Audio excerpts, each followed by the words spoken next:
You're watching Drakewing Gaming. Enjoy the video. Hey guys and gals, Never here from Drakewing Gaming, and something mounts Twitter, the Gaming Dragon today. I'm coming back at you with a Let's Play episode of Beasts of the Thorns. So yeah, let's go ahead and jump right back in, shall we? Alarm chaining, we're up and let's go! I was only joking, but Lucas didn't smile when he heard that. Professor, there are many titles. Humans call her Bloodstained Friday, and demons call her the Witch of the Black Goat, the Hero of Salvation, and the Witch Prince of Mourning.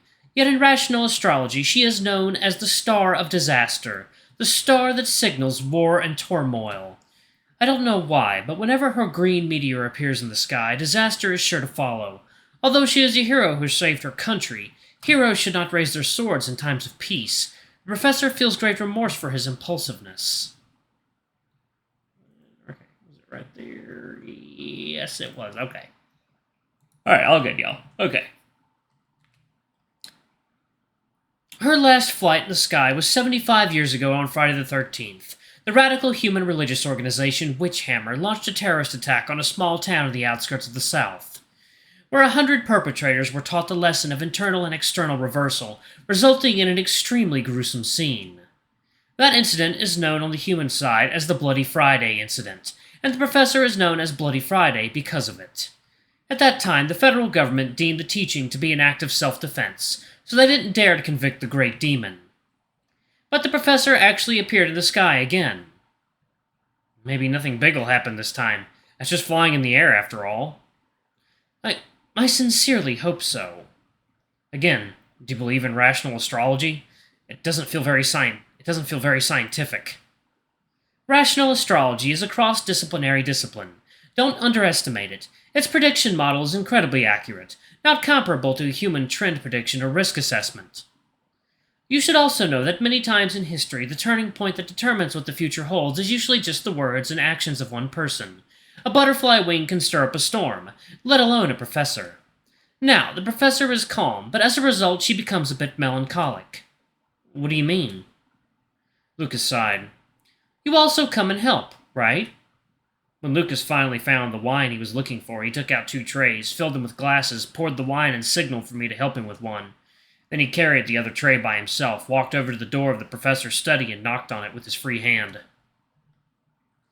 Professor, it's me. No one responded. Lucas hesitated a little, but pushed the door in, only to see Professor Malachite facing out the window with her back to us, not moving, her back pale. Just leave it on the table. Lucas complied, placing a glass of wine on the table, and I followed Lucas's example, placing the glasses on the professor's emptied office table. Lucas, they're all gone. Yes, Professor, they've all left. I am supposed to be a healer who saves lives, yet I have taken more lives than I have saved. Fate has a soft spot for me, always handing me key decisions to weigh the value of each life on the scales of my heart.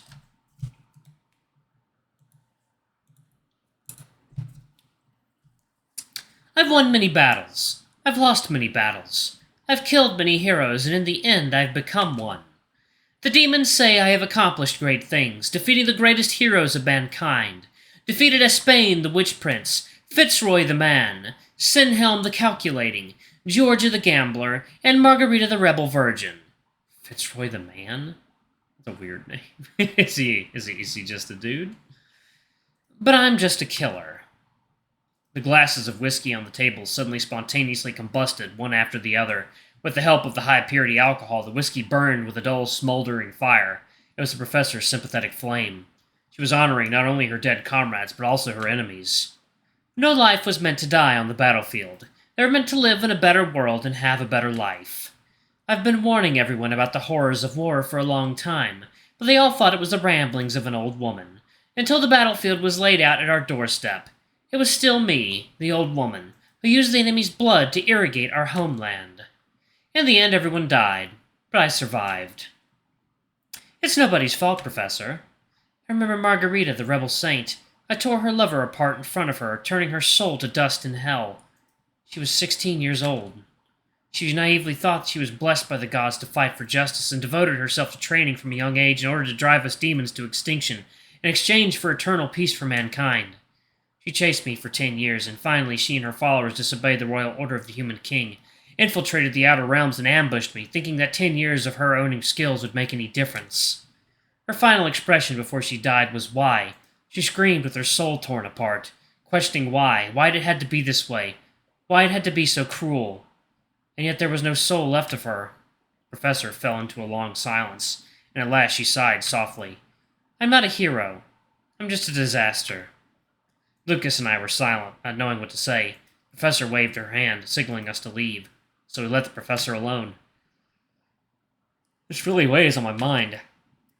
I always thought that human-demon conflict was a long time ago, but some demons live so long that humans may forget those wounds due to iteration. But for the great demons, it was all a while ago. Lucas went to the pantry to put back the tray and led me to his study. When he pushed open the door to his study, I immediately noticed an unusual addition to his study table. A star chart. The missing chart was left on Lucas's research table with examination equipment strewn around it. This is a star map. So the reason the professor calmed down was because the star map was found? Where did you find it? Lucas rubbed his chin. I feel puzzled and anxious about this too. We received a confidential report that the star map was found at the headquarters of the Virkalaka Society, so the entire society has been sealed off for investigation. I froze, recalling the building that had just been sealed off by the police. It dawned on me.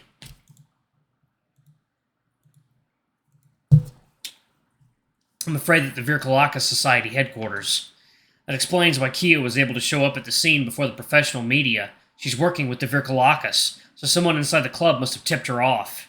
As a member of the news media, her presence at the scene of the crime would have put pressure on the police, and if the police had nothing to show for it, it would have turned into a scandalous case of persecution of the Virkalakas by public authority.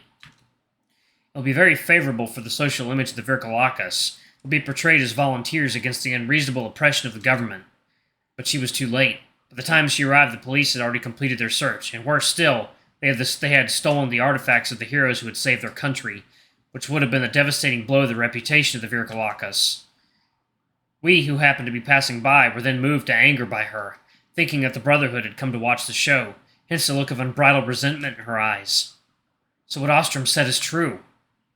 No, it doesn't make sense. Assuming the Virkalakas did find the dragon and needed a star map for their investigation, the star map should have been found in the hands of an officer in the middle of the disappearance, not stranded at the headquarters of a society that might be under investigation. Even the remaining members of the society were surprised that the star map existed, showing that they had no knowledge of it. The only thing we can trust is the information on the star map. Once the star map has been touched, it reorganizes to show information about the last touching magical creature's constitution. The composition on it was supposed to be a racial matrix, but it has now changed and some other kind of demon has touched the star map. I'm reconstructing the star map analyzer so I know what demon was the last to touch the star map, and it's going to take a little time. We'll have to put our questions on hold until the results are in. So, what's the deal? Lucas was reluctant to discuss the pending case any further and turned to me for information. It's something that happened, and Bjorn said I could come and ask for advice. I need advice, or answers, or both. I stated the original story to him, only to see his face grow more and more grave. Your first hunt normally should be in 2 weeks, and sometimes up to 4 weeks of training. Hunting is not an easy activity. On the contrary, it is extremely challenging and almost impossible to do without training. The original intent of the first hunt was a novice attempt within the fraternity, a no-points warm-up that wouldn't matter if it failed. But because Ostrom's first hunt was such a hit, it caught the attention of the social world, and the first hunt became a hot topic in the social world. In recent years, a number of important families have come to watch newcomers on their first hunts, sometimes sponsoring scholarships for outstanding first hunt performers. This act of promoting the younger generation has become popular as it demonstrates the generosity of the high-class families and earns them a reputation of philanthropy.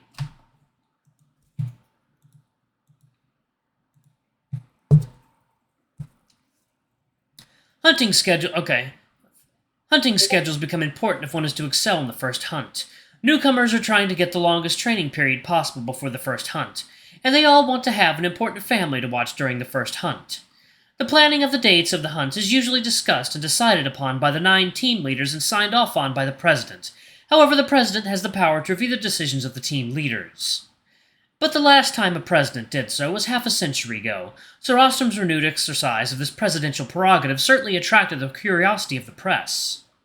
Oddly enough, a stunt like something Ostrom would do doesn't usually act rashly in a way that makes him look bad. I guess it's to cater to tomorrow's Alumni Association game viewing. This time, two very important families are attending. Lucas mused, tapping his fingers on his head. Do you have any idea of the Baskerville as well as the Abramovic family names? They are powerful and prestigious families, as influential as even the 13 great nobles, as well as families that have seats in the council. It's cold to hear those last names. It's not good. It's more than I expected. Baskerville is Chris's dad, Nud's family, and the Abramovic is Nud's best friend, Leo's family. Ostrom is definitely up to something, and on a grand scale.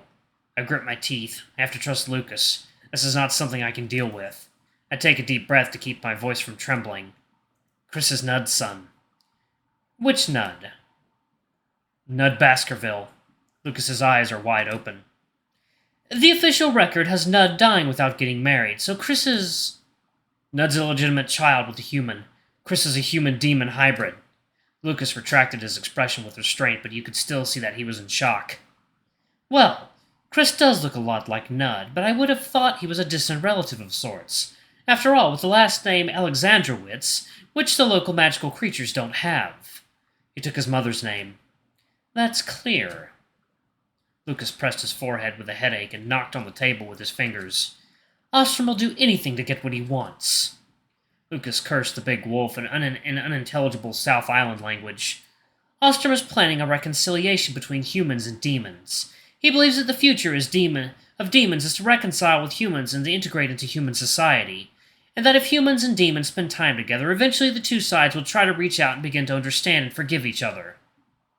Although many demons have secretly smuggled themselves out of the outer realm and lurked in human society to make a living, fewer than 10 humans have been allowed to enter the outer realm in the past 200 years. Such a clear-cut isolation has not helped the development of the relationship between humans and demons, which is why the two sides are still suspicious of each other. Ostrom's advocacy of the human-demon reconciliation is rare in the Outlands, and most of the Outland demons just want to live their comfortable lives as usual, not facing the strange humans they once hated, and since Ostrom's power has been neutralized by the Council, no one pays any attention to what he has to say. Alright, y'all, I'm going to pause it right there. Seems like someone wants my attention. Anyway, thank y'all so much for watching. I love you all, and I'll see y'all in the next video. And don't forget to check out our Patreon, y'all. Anyway, bye-bye!